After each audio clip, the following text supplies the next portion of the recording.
thôi cờ rồi là một trò xe sao ya tranh cũ chi tao có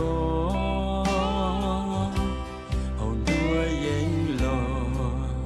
tranh yếu là có muốn gì